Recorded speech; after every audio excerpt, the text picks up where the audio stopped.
Good evening, ladies and gentlemen. A warm welcome to the academic session, popularly known as Learn from the Legends, organized by IAP NeoChap and NNF Kerala and NNF Trichy. Today, we have a very important topic. The topic is prematurity for life, adult outcomes of premature infants, by a legend, none other than Professor Saroj Saigal. She is Professor Emeritus, McMaster University, Canada. Professor Saroj Saigal obtained her medical degrees and pediatric training in India. She did her neonatal fellowships at the Universities of Edinburgh, McGill, and McMaster.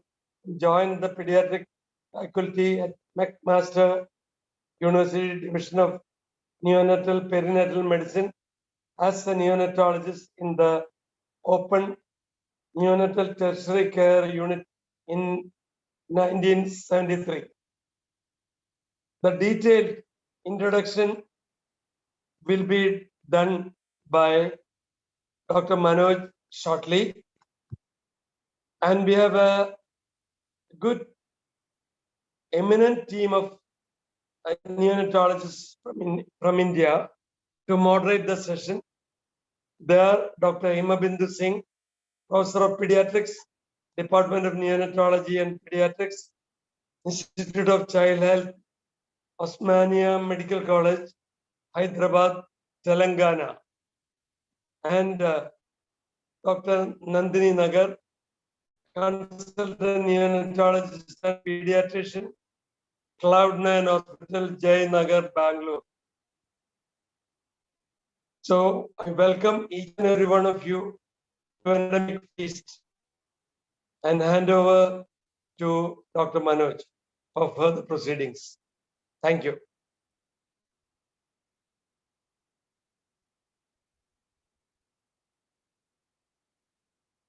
Please unmute.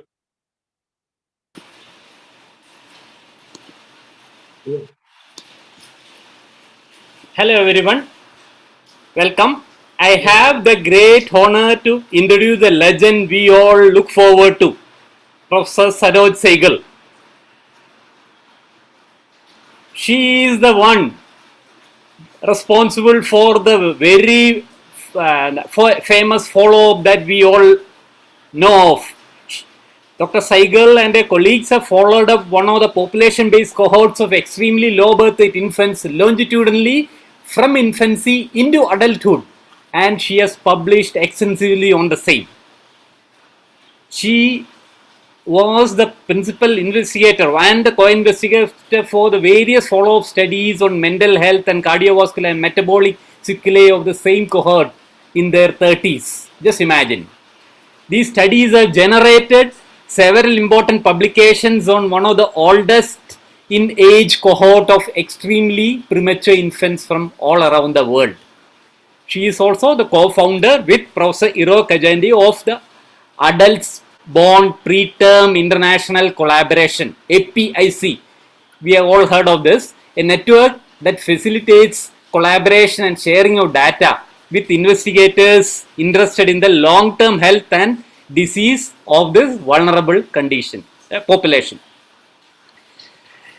Dr. Saigal is a leader. She has held many leadership positions in the Canadian Pediatric Society. She is a recipient of many awards. I can't read the whole list. I have shortlisted some of them because it's injustice not to read them, even though I can't complete the whole list.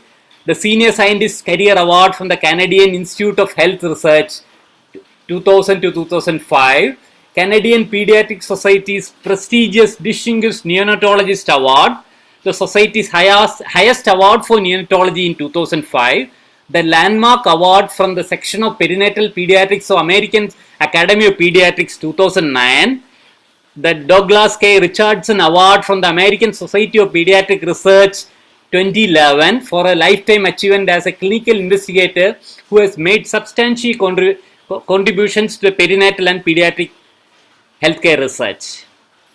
In 2018, Dr. Saigal was awarded the Virginia Apgar Award for the distinguished contribution to perinatal medicine, and also recognized by alma mater with the McMaster Faculty of Health Sciences Community Distinction Award. Well, friends, I can go on and on. I would just end with another book we have all heard of by now know who is the author of this very authoritarian book for lay audience, Preemie Voices, that incorporates letters written by the former preemies now in their 30s and the research findings on them. It's actually accompanied by a very interesting 25-minute video documentary, which the link I will share in the group as the talk goes on. So needless to say, Professor Saigal is one of the great legends we are fortunate to have in this platform. This is 34th webinar in our series. She is recognized internationally for her studies that focus on the quality of life and consequence of having born extremely prematurely. And in this International World Breastfeeding Week, the legend we have chosen is none other than Professor Saroj Saigal. Over to you, Professor Saigal. Good evening to you all. I gave Manoj a shorter CV so that he wouldn't go on. And really, it's a great pleasure, great honor. And I thank you very much, Manoj, for inviting me. And I wish I was there personally because Kerala is such a beautiful place. But this is the best we can do. So at this point, shall I share the screen then? Please, ma'am. Please go ahead.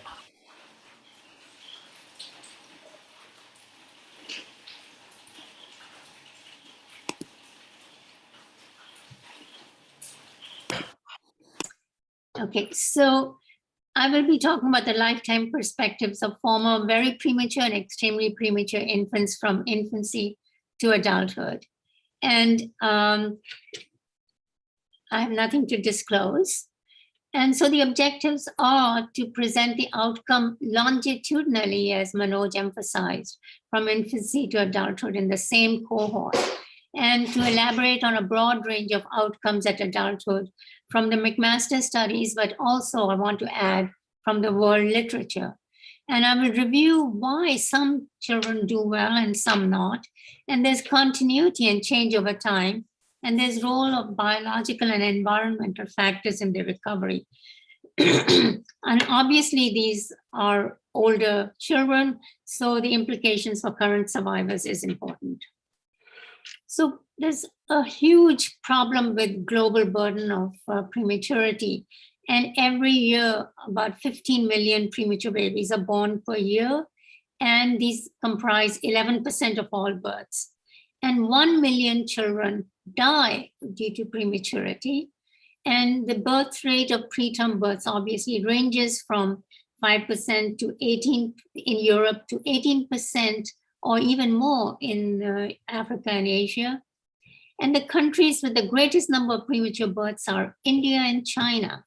Now you will note that India has 3.5 million premature births per year, and China has 1.17 million people, premature children per year. And the population of China is slightly higher than in India. So in India, we are producing more preterm births.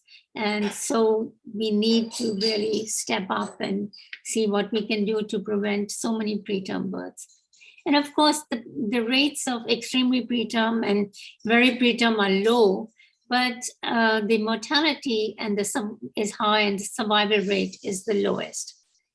Now, in this graph, I want to show you the gestational age specific survival for extremely preterm infants.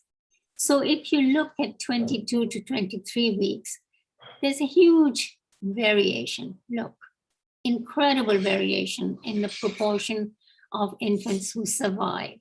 And the reason for that is the aggressiveness of intervention. Japan is the most aggressive, and they have always had the highest rates. Taiwan follows, and also the Express study in green from Sweden. And the rates of survival in France are the lowest because they're very stringent in who they save, and they don't save the extremely preterm infants. So as you see, the gap, the range gets narrower as the gestational age advances, so that at 28 weeks, the majority of people save infants and the survival is very similar. And so the survival starts to improve at 26 weeks and the disparity is less at that time. Now I'm going to talk about the methodology of follow-up studies because there are different ways of reporting it.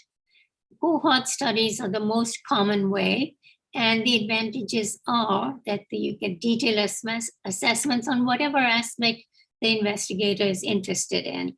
And you can look at emotional, behavioral, psychiatric issues, and you can measure health appropriately. The disadvantages are it's very time consuming. We lose so many children as their age advances. It's very expensive and it's difficult to get funding for long-term outcomes. And therefore, most studies, we are restricted to the extremely preterm and very preterm infants.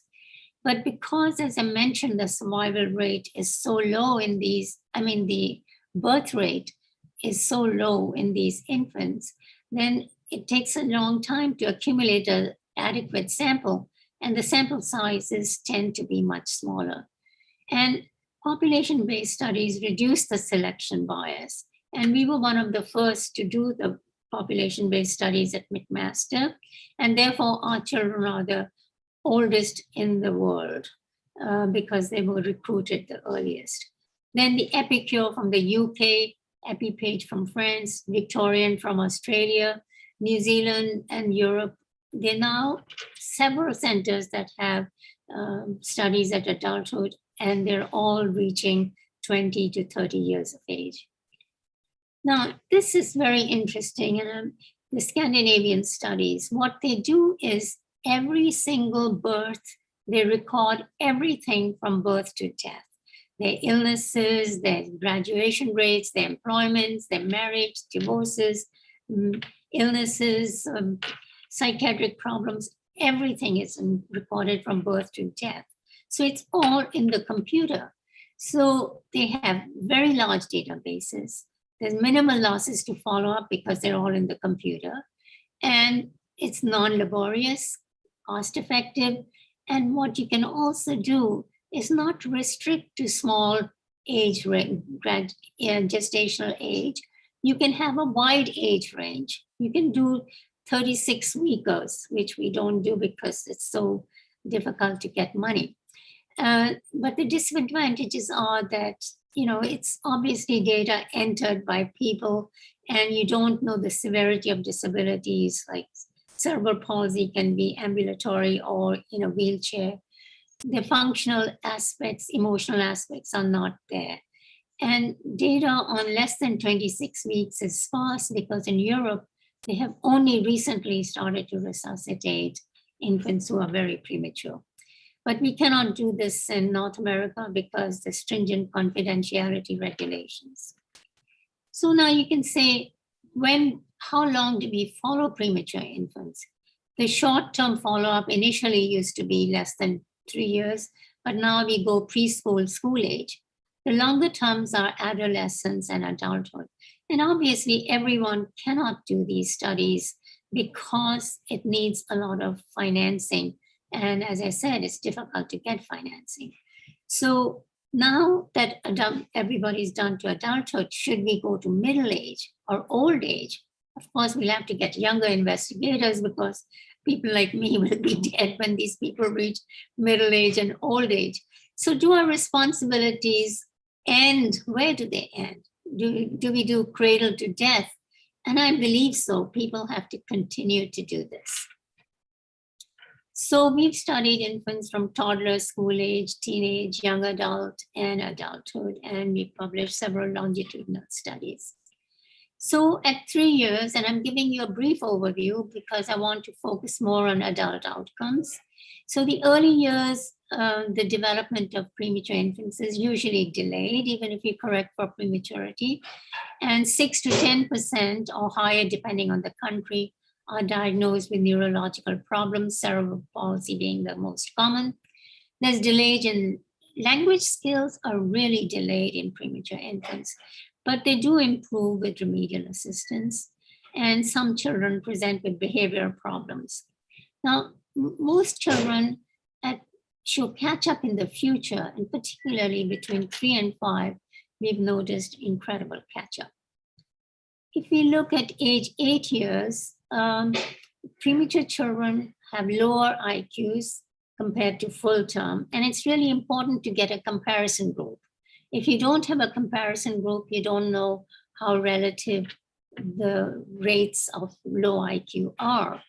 And 1/4 to 1/3 present with learning problems. And obviously, there's a gradient, it's higher in the extremely preterm infants. Now, every single study has shown that premature children have math difficulties and in executive functioning. And so a significant proportion require remedial assistance at school. And that is not too forthcoming. We have difficulty with that, and parents get very frustrated. And other issues that present are behavioral problems and inattention and hyperactivity, particularly among boys. And this has been replicated in many other studies all over the world.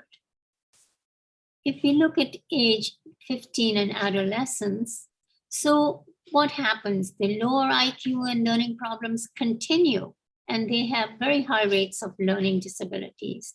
And as math also continues. And it's present even with infants without neurological impairments. Now, I want to tell you all the studies that we do, and I've put my McMaster logo there, we include every single child in our reports, including those with impairments. And later you can do sensitivity analysis and remove them. But I think it's important for every child to be counted. So the prevalence of neurological impairments and the prevalence of learning and educational difficulties are present even in those without neurological impairments.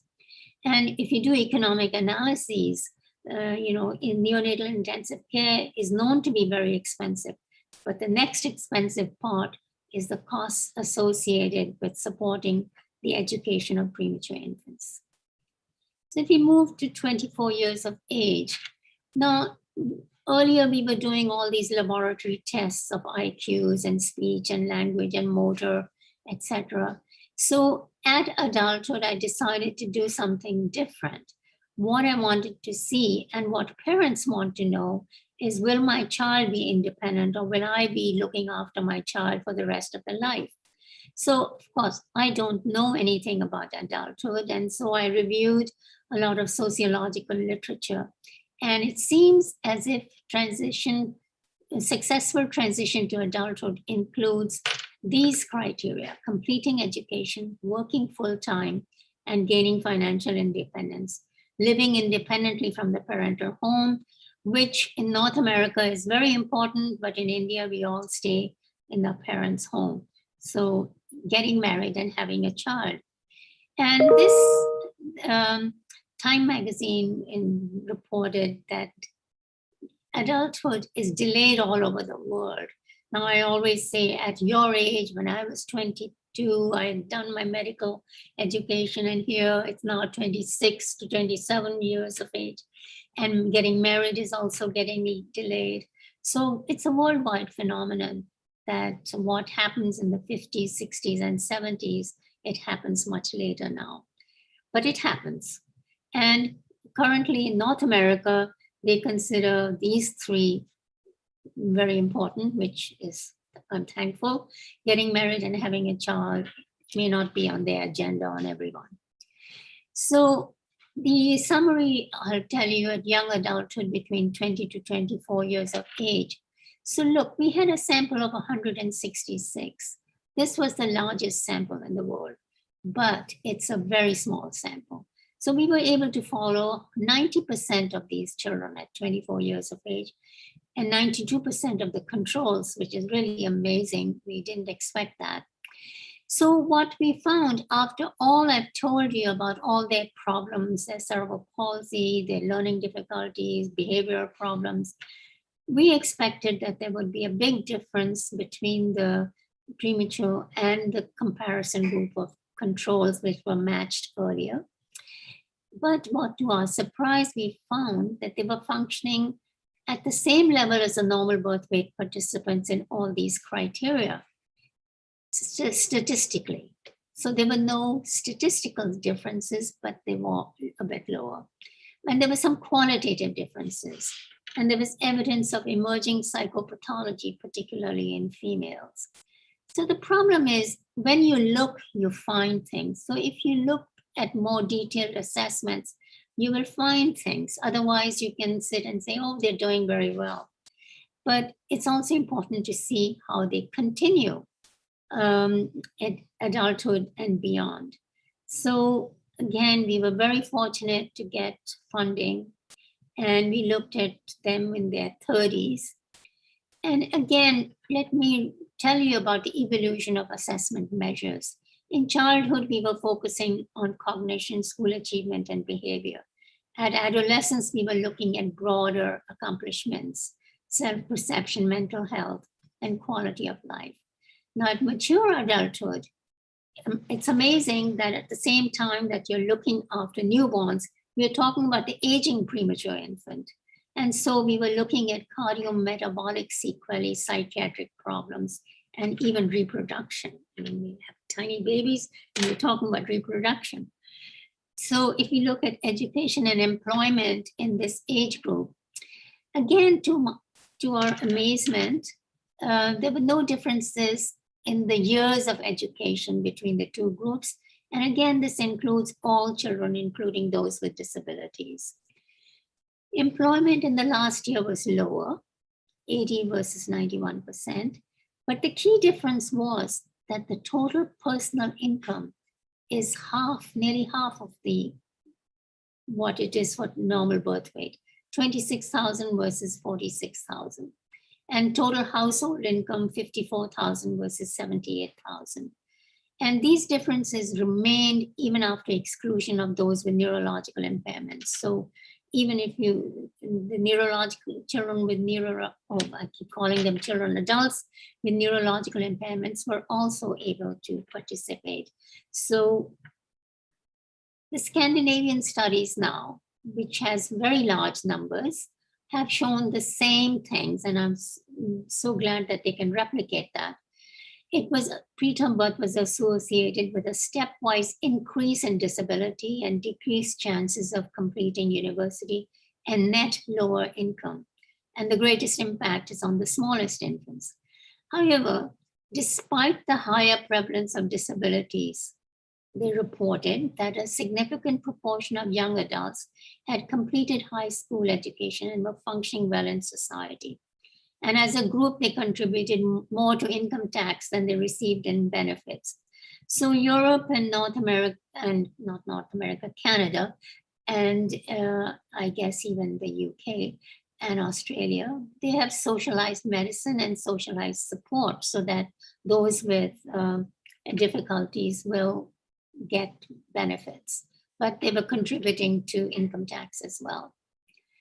So the Bavarian study is one of the first studies, or the only study, that looked at their IQs. As I said, we did not look at IQs because we were more interested in other aspects. So every researcher can have different views, and we get an overall nice picture.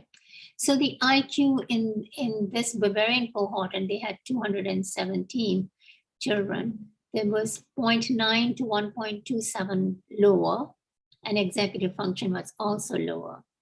And very low birth weight adults had multiple cognitive deficits, and only 27% did not have any deficits, compared to 51% of the controls. Now here I should stop and tell you that, so the controls, 50% of controls also had some deficits in some areas, and we consider controls as gold standard. And so surprised, controls should have be perfectly normal and have no deficits, but that's not the case. And this is why comparisons are very important, and contemporaneous comparison, because we want to compare with same age and same cohort. And there was a significant additive effect of social class. Social class can change the picture completely. If you have a child from a higher social class, they will do much better, and even compared to control infants, than those with lower social class. So very low birth weight adults, the summary is that they do not outgrow their intellectual deficits and will require assistance throughout life. Now, it's interesting that other people have looked at brain size and educational performance. And we know that the brain of premature infants is smaller, has less complexity, and there's loss of white and gray matter. But what the Victorian study, which is Australia, showed that at 18 years, the brain volume was smaller by 6% than control brains. And the smaller brain tissue was associated with poorer educational performance in all aspects, spelling, math, etc., and explained 20 to 40% of the variance. So small brain size with MRI, they associated that with poorer performance. And concerns have been expressed that if premature infants have such small brain volumes, they will have poorer memory and early dementia. So we looked at independent living, marriage, and sexuality, and you can see that half of the premature infants never married or were not cohabiting, which is fairly common in North America, compared to 34%. Again, 34% or 35% of normal birth weight weren't married at 29 to 36 years of age. And it's a choice these days. And among those who were not married, a high percentage were not dating compared to the normal birth weight.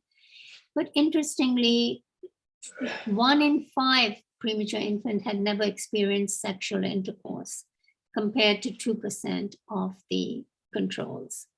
And once neurological impairments were excluded, differences in dating and marriage were no longer present, but differences in sexual intercourse still persisted, so that even those who were normal and without disability, there were a high proportion who did not experience sexual intercourse.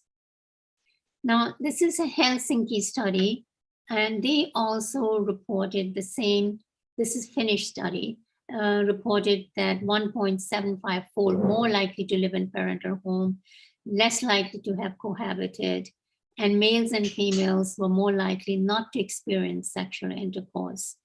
And both male and females had smaller number of lifetime to date sexual partners compared to term born, but I think that's a good thing. So the Norwegian study, now this is absolutely amazing. Now, you have here 60,000 premature births and numbers that they've got, which is 5.2% of the population.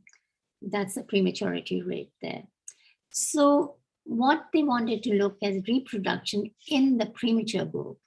Now, stillbirth rate was higher in the premature group. And again, there was a gradient. If you were 22 to 27 weeks, it was 20.8%, and then gets lower until 7.6% per 1,000 births among the full term. Reproduction also was lower among 22 to 27, and only 25% of females and 14% of males had reproduced, compared to 68% of females and 50% of males in the control group. Not only that, there were recurrent preterm births in females. If you were a premature female, there was a higher chance that you would have a preterm infant. And we've seen that among some of the children that I call them children by mistake. They're adults, they have premature children. So the risk is higher. If you're 22 to 27 weeks, the risk is 14%, and it gets lower, and at term it's 6%. So not only do they have lower reproduction, they have stillbirths and premature births.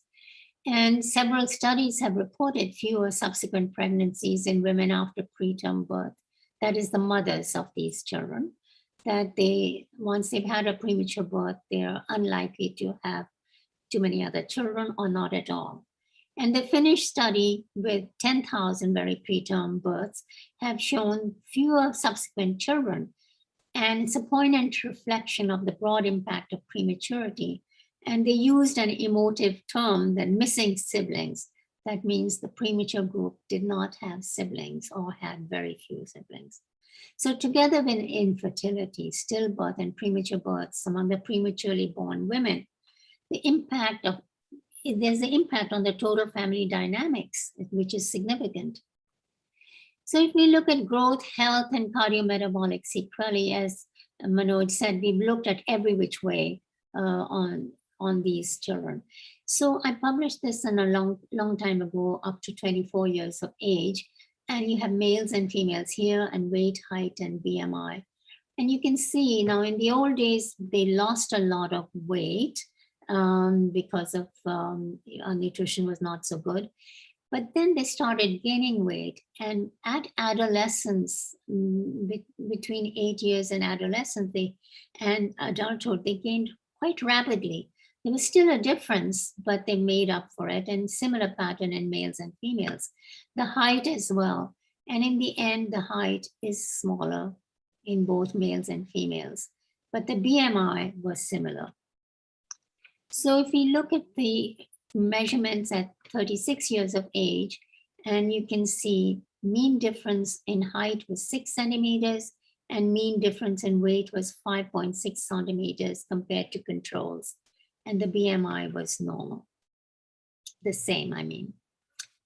We looked at blood pressure, and we looked at blood pressure before as well, and we didn't find any differences. But here we found differences, 114 systolic compared to 109, and diastolic also was higher. So there was a mean difference of 5 millimeters in systolic and 3.2 millimeters in diastolic. Now you might say, oh, this is a very small difference. What difference does it make?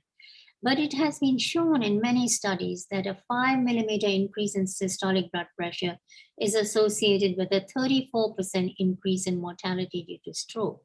So even small differences contribute to major differences in the stroke. Now this APIC collaboration, as Manoj referred to, we collaborated with the Finns on the study at 30 to 36 years of age, and we were funded together. And while I was sitting in Finland at the table, I said, if I can work with you, why can't I work with the rest of the world? And Eero Kahanti said, oh, well, you go ahead. So I wrote to everybody who was doing adult studies, and to my surprise, everybody agreed to participate and share data so that we can have a higher number of data, and which gives more validity. And so we started in 2014. This is not funded at all. We meet twice a year at the PAS meeting and then the European Society. So here we collaborated with 9 centers, including McMaster, to get the blood pressure.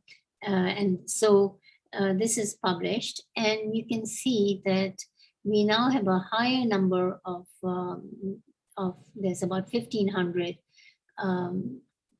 adults.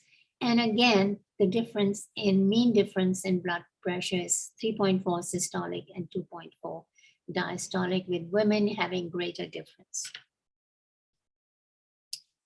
My friend Catherine Morrison and I looked at cardiometabolic health, and by DEXA, she showed that premature children have increased body fat and reduced lean mass, and a fourfold increase in developing dysglycemia. And if you had high body fat, it was the strongest predictor of dysglycemia. So here you see the premature children here, normal birth weight here. Pre-diabetes is higher.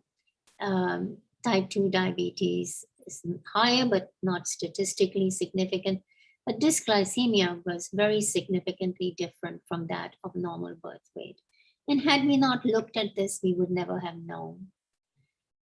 Pulmonary function, again, other people have done that, particularly from Australia, Lex Doyle, and they've shown increased airway resistance, decreased forced expiratory volume, and lower exercise tolerance. And of course, if you have BPD, the outcome is worse. And the children had 4 times more asthma, and it was inversely related to gestational age. And smoking and air pollution adversely affected lung function, and you won't believe some premature children did smoke and wouldn't stop smoking. Now, mental health, socialization, and psychiatric disorders, these are very important issues. And we looked at mental health as well as others. And our McMaster studies have shown that there was an increase in non-substance abuse psychiatric disorders. Premature children as a whole, or premature adults as a whole, in all the studies, they are less abusing substance abuse or marijuana or even going to jail. They are less risk-taking. So we found that the OR was 2.5 in these psychiatric disorders. And Scandinavian registries have confirmed the increased risk of psychiatric disorders as well as ASD and ADHD. And the Swedish studies have shown there's increased hospitalization for psychosis, depressive, and bipolar disorders, and also a lot of medications, antipsychotic, antidepressants, etc. Now, people say the personality of very low birth weight infants is different. So what is different is, and we've shown, and other people as well have shown, that premature children have higher shyness and behavioral inhibition. Their risk aversion is higher, and they adhere to societal norms, so they don't do anything that shouldn't be done compared to other individuals. Sorry. So they have lower sociability and emotional well-being, and they're lower extroversion, that is, they're less outgoing, and they don't like to try new experiences. And, you know, these behaviors may explain some of the things that premature infants don't do, like taking risk-seeking behaviors. And also they may impact on the lower rates of employment and social difficulties in peer, partner, and romantic relationships, because they don't express their emotion, they're shy, they're less outgoing, and that may be the problem. Now, we also looked at quality of life studies at teenage and adulthood in a very systematic way, and I don't have the time to explain that today in our talk, but also, as Manoj mentioned, there was another way as well. I mean, you can look at the references. The quality of life studies are very interesting because even children with disabilities report having a good quality of life. But as I said, this depends on the society. You know, in North America, they get a lot of help, and we are tuned to helping disabled and inclusiveness. It's a very important issue in North America. And this may not be in the rest of the world. So they may not have a good quality of life if they have disabilities. But when I used to see these children, I was amazed at how well they're doing. So I asked them to write stories about their lives. And they wrote such beautiful stories that I felt compelled that everybody should read them. And my colleague, John Tyson, was so impressed that he funded me to make this 25-minute video, which is absolutely worth seeing. It's very emotional. I tried to include children with disabilities and without disabilities. So quoting from one of them, this young woman with autism says that despite my outward appearances, and she's very petite, she says, I'm still proud to be me. I wear my differences like a badge of courage. I won the battle and war against prematurity, and if these deficits are the price to pay for being alive, then I can live with them. And this young woman says, this is the only life I know, and I'm happy. So why do some children do well and others not? What are the factors that affect the later outcome? And Alan Jobe, tongue-in-cheek, said, how come any of the less than 1 kilos are normal? Because all the things that they go through, it's terrible. They go through so many issues in the neonatal unit. How come anybody is normal? So there's continuity and change over time. And Bowlby, who was in the 50s, who wrote the attachment theory, said that if you have early life experiences that are adverse, they're permanent damage, it's irreversible. He's not talking about premature infants, he's not talking about cerebral palsy, he's talking about adverse life experiences.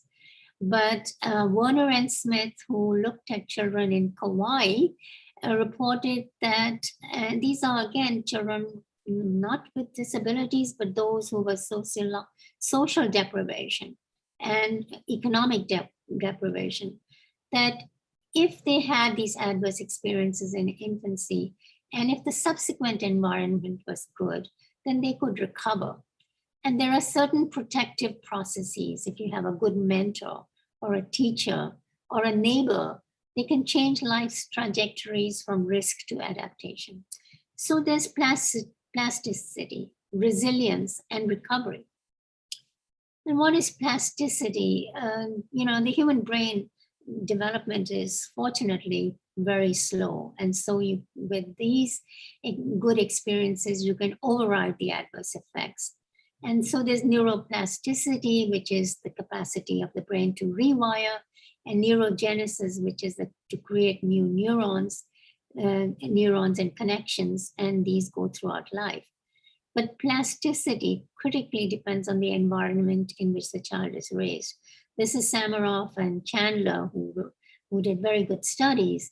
So there's an interplay between biology and environment. So environment can help change the problems that the children experience due to biology. And there's resilience.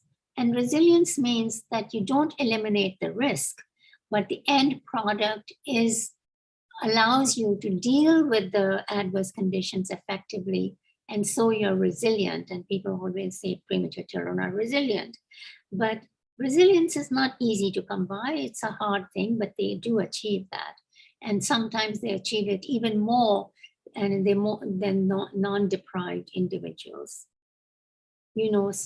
Heard of so many individuals who were premature and contributed remarkably. What are the other factors that alter outcome? So brain lesions, of course, have a permanent effect, and you cannot change that. But earlier biomedical risk factors play a smaller role. And as they grow older, the other factors, social factors, have a greater impact. And high SES can modify the impact of prematurity on IQ, so that ELBW children from high SES had similar scores to term controls from low SES. And this was remarkable. We showed McMaster rates of high school graduation was similar to Maureen Hack. Maureen Hack died a few years ago. She was a real leader in the US. But she lived in Cleveland, and the population of inner city is quite deprived. So our graduation rates was of less than 1 kilo was similar to her normal birth weight cohort. So that's the impact of social class. And it's been shown that if you have poverty, the brain grows slower. And so the brain volume is higher in high social class and lowest in the low social class. So look at the difference. And that makes a difference, as I've shown you with the Victorian studies, that they do have an impact on the educational output. So what about the future? So overall, as I presented, the premature children have done extraordinarily well, and they've shown them to be doing nearly as well as the controls. And again, had longer term follow-up not been done, we would never have known the extent of recovery. And I wrote this in 2007 before I did the adult outcomes now. And so I had no idea about the subsequent health complexities that I faced, at 24 years. I was very happy, things are going well. And subsequent health complexities, as I've shown you, are significant. And so future of premature infants has to be looked at from a lifespan perspective, because recovery can continue to take place until adulthood. So when you discharge a child and say, okay, you will have a lot of problems, and this problem and that problem and cerebral palsy, etc. But they have to look at the total lifespan. You have to tell them that recovery occurs until adulthood and they will catch up. So longer term cohort of newer cohorts is essential because medicine has changed, neonatology has changed remarkably from the 70s and 80s to now. And also there are more social interventions, particularly in North America. So in summary, the premature children continue to be disadvantaged in job opportunities and social functioning. There's mounting evidence of cardiovascular and metabolic sequelae problems. There's increased infertility, lower rates of reproduction, and higher prematurity rates among those who are born prematurely. And the worrisome concern is the high prevalence of mental health disorders, anxiety, depression, and psychiatric disorders and hospitalizations, particularly in females. So what are the trade-offs? The survival today is more than 90% of very preterm infants to adulthood, but there's an expense associated with this, and there's a trade-off. And now, because there's, and as I mentioned earlier, the more you study, the more carefully you study in depth, the more problems you're going to find. And if we didn't look at cardiometabolic sequelae, we wouldn't know. If we didn't look at reproduction, remarkably from the Norwegian studies, with very large numbers, we wouldn't have known that premature children are less likely to reproduce. So again, we've too fine-tooth combed, and that's why we find so many things. And we did a very large executive summary here. If you look at that, it's very detailed. And there's also a full summary in pediatrics.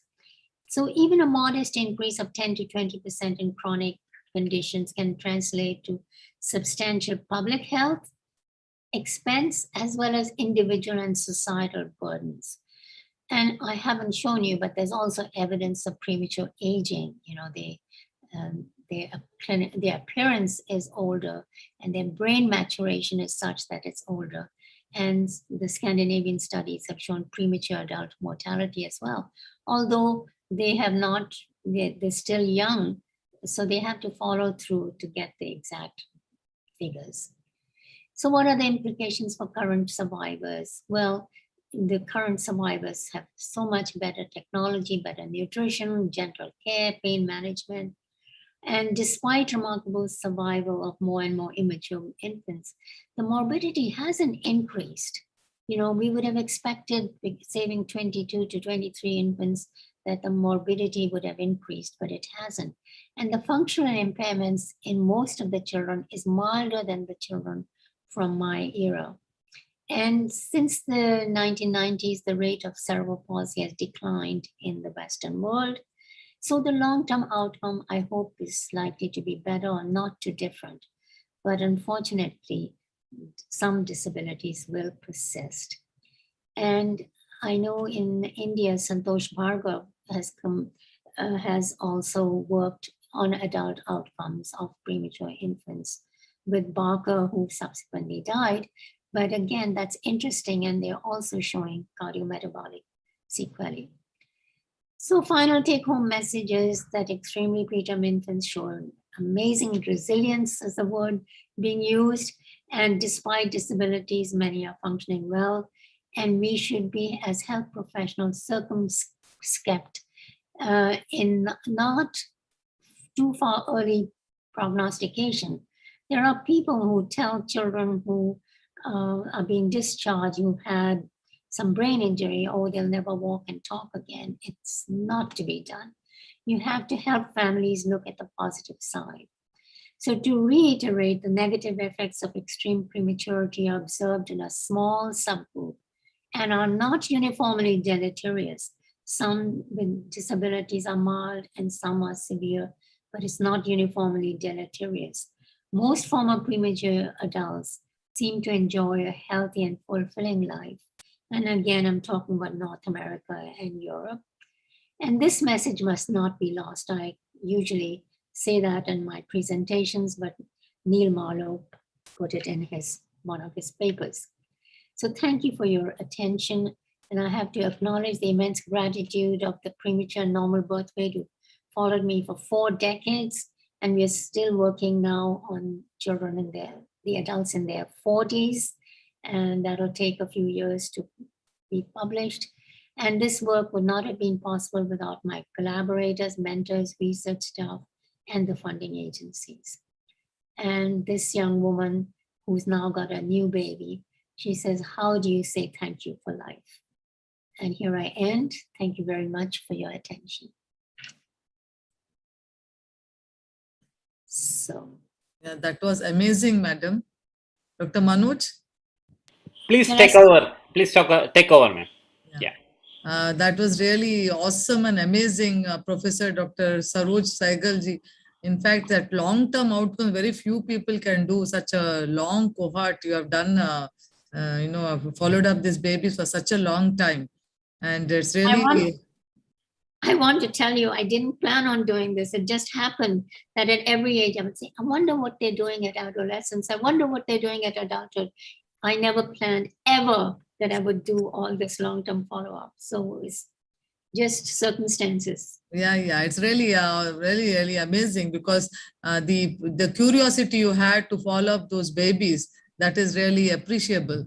And we have very few studies showing this, and you have highlighted especially what what was very striking was you had mentioned about those the impact on the sexuality, the growth, reproductivity, and of course the mental health issues. But what about other issues, ma'am? Did you had an opportunity to see about the ROP and the vision or the hearing? Oh, yeah. We have reported the health in great detail in many studies. And we accidentally discovered that some of the children who were premature had a retinal detachment all out of the blue when they were adults. One young woman was in Paris and suddenly she went blind. And the retina had detached, and this was not reported before. And this we discovered accidentally because I said, have you had any surgeries?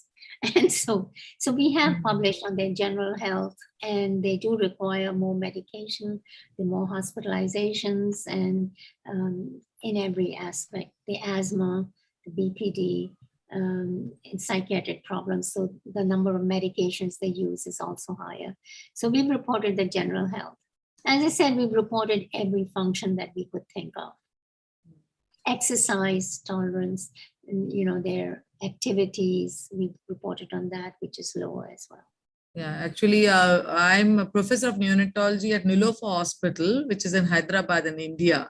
It has I think the largest, I should say, I don't know if any other center has around 300 newborns at any time on bed. So we have a huge the numbers of premature babies now, as you rightly said, all over we are seeing a lot of survival of small babies, and the long-term follow-ups were definitely we have not done such a long follow-up yet, but I'm sure we'll have our own stories to say. Especially I'm really worried about this ROPs and incidence of ROPs and hearing defects, along with, of course, the other things which you have already mentioned. Dr. Nandini, you would like to take up? I think there are questions also in the question answer box. There are questions which are there. I think we will move on to the questions. I think it was quite an exhaustive talk, quite overwhelming to hear the outcomes of these babies in adulthood. Starting with the first question, Dr. Hariram from Bangalore has asked, with the current practice of aggressive nutritional strategies, gentler, kinder approach, reduction in IVH and NEC, we can expect better outcome in the long run. What is your opinion? Well, that's what I'm hoping. We are saving smaller and smaller infants. Now, in my cohort, I had some 24 weekers, but now they're 23 weekers and some 22 weekers as well. So even despite that, the disability rate has not increased. One would expect it to be increased. We are all worried, why isn't it decreasing? But then we're including smaller and smaller babies. So we should be thankful that it's not increasing. And yes, so I'm hoping that, and you know, God knows what technology we'll have in 10, 15 years for the current survivors. So it should be much better. I'm very optimistic. Yeah, there's one more question by Dr. Laila. It's very obvious that social status and early follow-up and early intervention matters, but which is not always available. So how can we advise parents? Can we have, you know, as caregivers, a standard intervention to support unsupported families? Yeah, that is a big problem, particularly in India, and also the educational status, because there's still many people who have very little education. And so, you know, interventions are very expensive, extremely expensive. And people have shown that when you do intervention, there was one study from Harvard where they did incredible intervention. They bused the children to a center and they gave them better nutrition and taught all day in school. They had and they showed differences in the IQ. But the intervention was stopped at age 3, and then there was no difference later.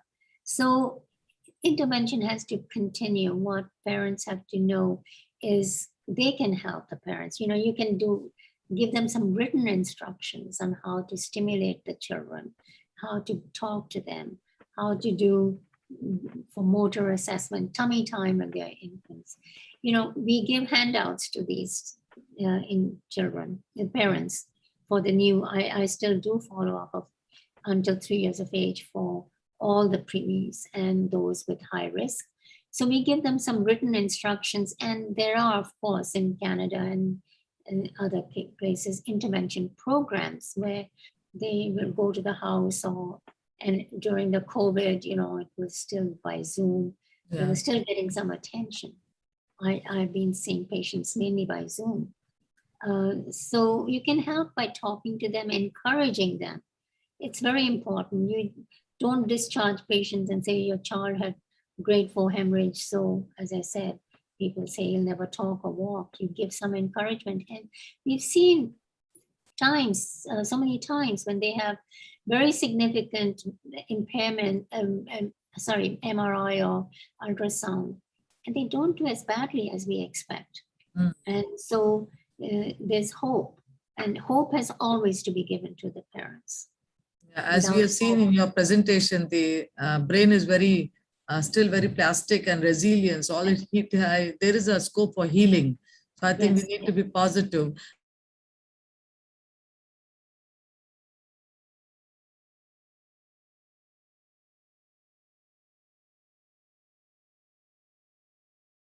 Centers, they're there in all districts. So maybe this can be of help in India. Over to you, Nalini. Yeah. Here's a question. How did premature SGA babies compare with the premature AGA babies? Was there a difference in the adult outcomes? Yeah. You know, as you can see, we had a small sample size of 168. And so we did have a higher rate of stillbirths than, small for gestational age relative to the population. So we had in this about 24 children who were SGA, but that's a very small sample to then say what are the differences. But if you look at the larger studies, the SGA are a little more disadvantaged than the AGA in terms of their education and other parameters. So we still don't know we need larger samples again to see, do they have higher cardiometabolic sequelae, which we would expect?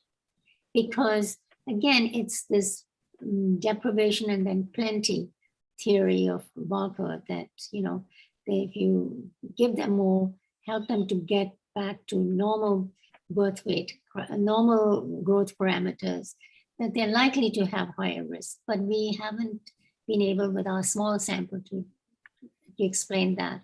And there are not that many studies on cardiometabolic sequelae in a large sample. See, the Scandinavian studies give you a lot of data, but they do not do health and measurements of health and sequelae. I think there's a question related, modifiable factors. What are the modifiable factors in the NICU with regards to cardiometabolic morbidity in young adult life? Yeah, so, this is all very new, and we are giving better nutrition, but we're also cognizant of the fact that, and there are some studies that suggest that we are overfeeding or giving too many calories. But it's so hard to do these studies, it really, and because once you discharge them, they're out of your hands and you don't know what's happening. And so when you do studies, like even breastfeeding studies, you don't know what proportion of them were breastfeeding and how much was supplemented with formula. So we're promoting breastfeeding to prevent future cardiometabolic sequelae, and supposedly that's one intervention that I'm sure in India, women are breastfeeding, and women here weren't breastfeeding, and now they're all breastfeeding. So that's great. That's great. Yeah. And guidelines on DNR in different nations. Yeah, that's a very emotive and difficult question to answer. And should we be saving all these infants? I mean, one has to think of the future in countries that are low economic status. How much should you spend on saving these children and increasing the burden in the families, if they have disabilities. Individuals with disabilities in India are even more deprived because of the social conditions and not the help. Here, the government will give help, and healthcare to everyone is free. So it makes a huge difference. Yes, Nandini. Dr. Rajat has asked, what stands out as modifiable factors in the NICU with respect to cardiometabolic morbidity in young adult life? Well, that's she has said that, breastfeeding. Yeah. And subsequent growth and follow-up, we should make these. Sometimes it's amazing how mothers force feed and they're so big and they shouldn't be. So dissuade that. Follow their growth percentiles. Yeah.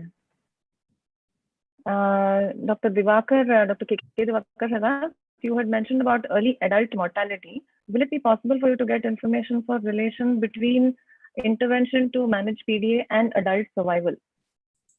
Intervention in what? Intervention to manage PDA, patent ductus arteriosus, and adult survival. Oh no. It's so hard to take one individual piece out of the total.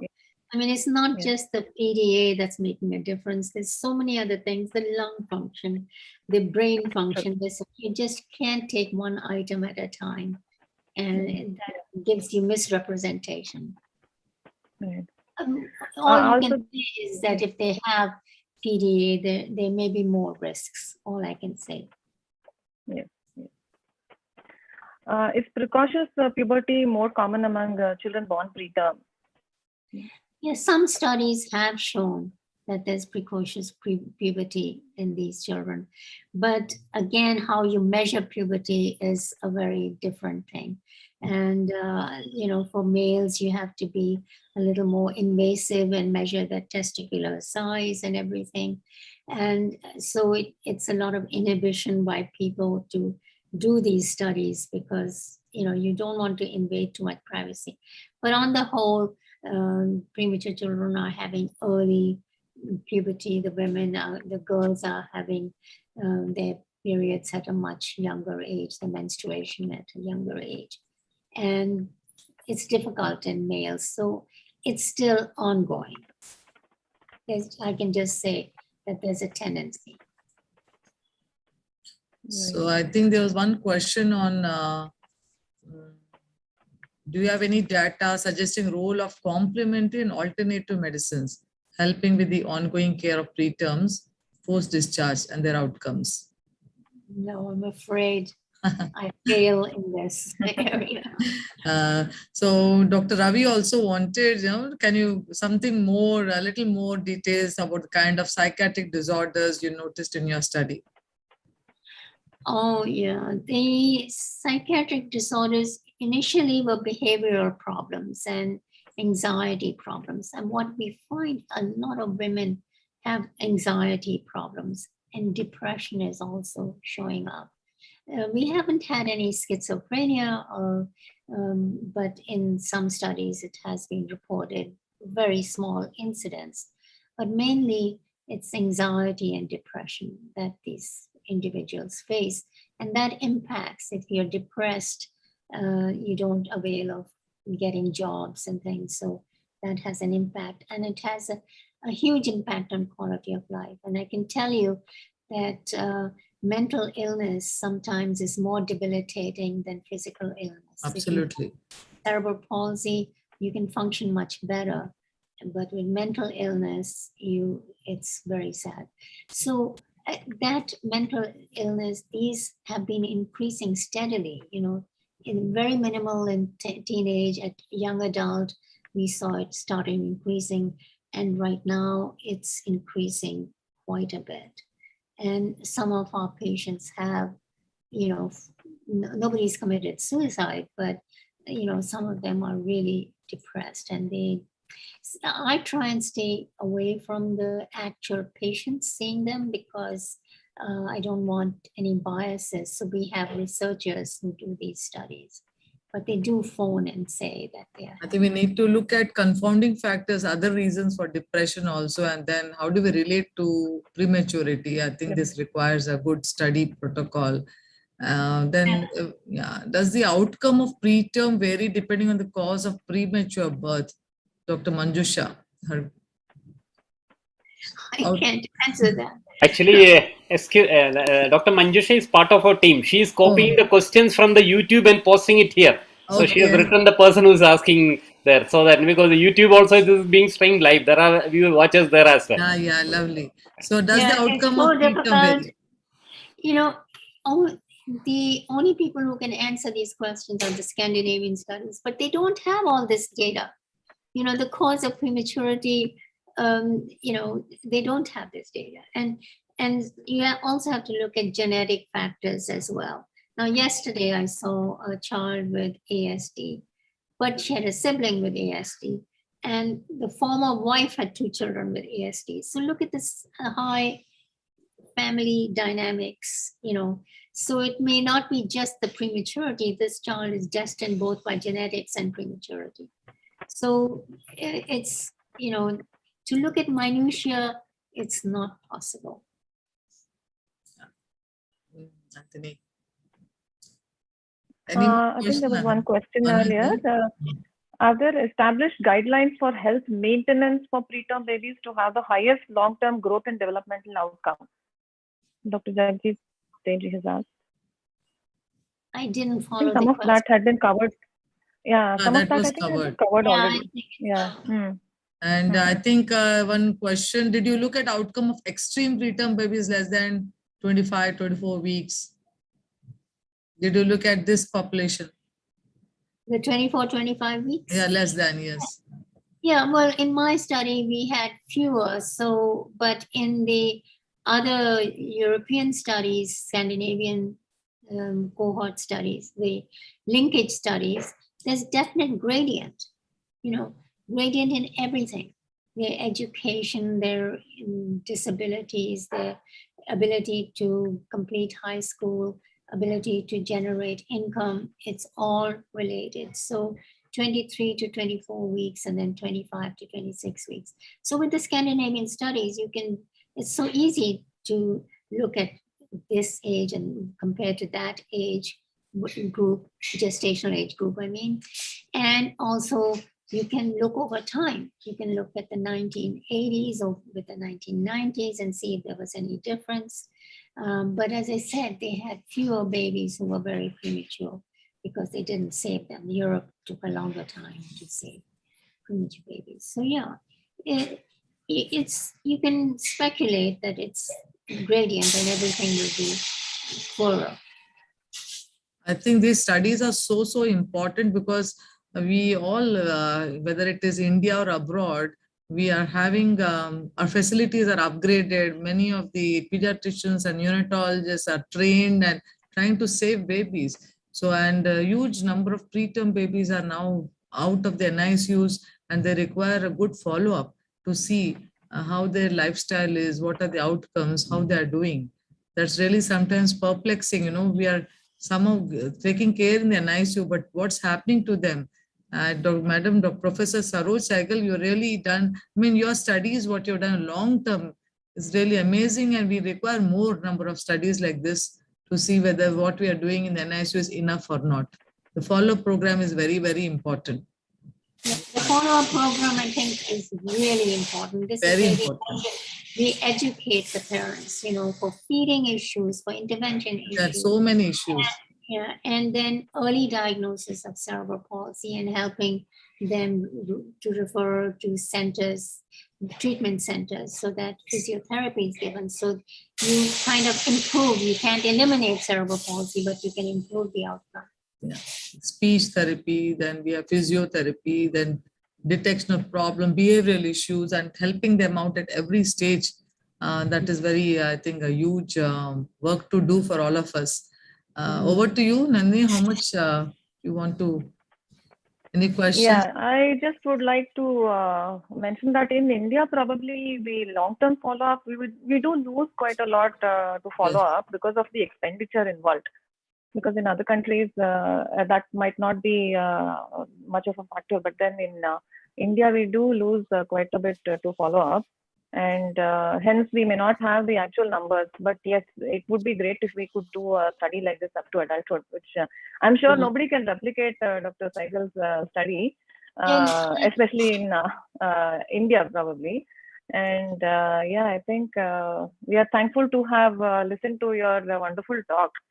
And I'm just seeing if there are any other questions. Yeah, Professor Saigal, actually, I just wanted to share, I already mentioned, I'm from a government sector. I'm from a teaching institute from a government sector. So would like to I just mention that RBSK program is running in India, and it is has to reach out to many other districts in the peripheries. But it is something is there, a platform has been created to follow up all these babies who have defects, delays, and disabilities.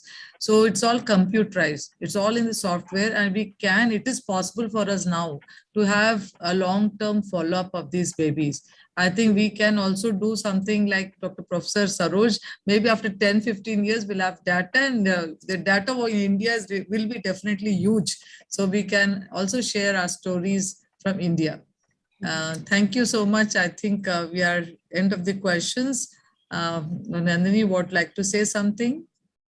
Then we hand over to Dr. Manoj. I think we would hand over to Dr. Manoj. Thank you so much, Dr. Professor Saigal. It was wonderful to hear your exhaustive presentation. And it was our privilege, our honor to hear from the illustrious legend, Dr. Saigal.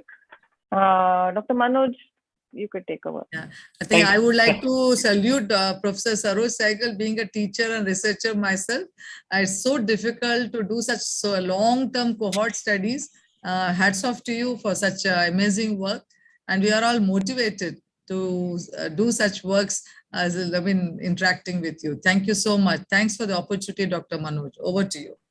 Virtual platform has a lot of advantages, but this is one occasion where I feel sorry that it's not a physical conference, so that we could all give a standing ovation to one of the greatest legends of all times in neonatology. I am not exaggerating, madam. No, it is like you just say that getting a Virginia Apgar award is just nothing, but it's something we all look up to. All the awards that you have, the decoration that you carry, it is not the decoration alone. The kind of work that you have done is unique. I am really, amazed at the kind of the substance that today's talk has brought into our minds.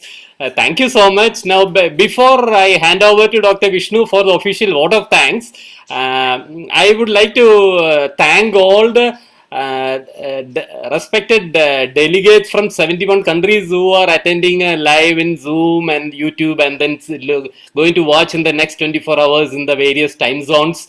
Today we have been covering preterm care in the last few lectures. We had Professor Alan Job talking about the antenatal steroids, and the next one is going to be on core neonatology, intensive care, by one of the legends who has done a lot of work in stem cell care, in perinatology, ventilation, and all. Professor Boris Kramer on ventilation strategies in extreme preterm neonates.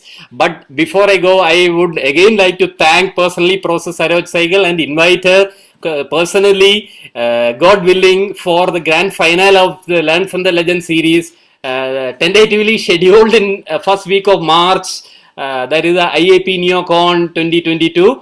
Hopefully, madam, we would have you either physically or at least virtually for the conference. Thank you so much, madam. Over to... And I've really enjoyed this very much, and I'm so impressed that you're doing these series. No, we are really honor beyond words. That's what we can say. Over to Dr. Vishnu for the official vote of thanks. Nice Dr. to Vishnu see Mohan you. is a close friend of mine and part of one of the brains behind Learn from the Legends. Nice to see you, Vishnu.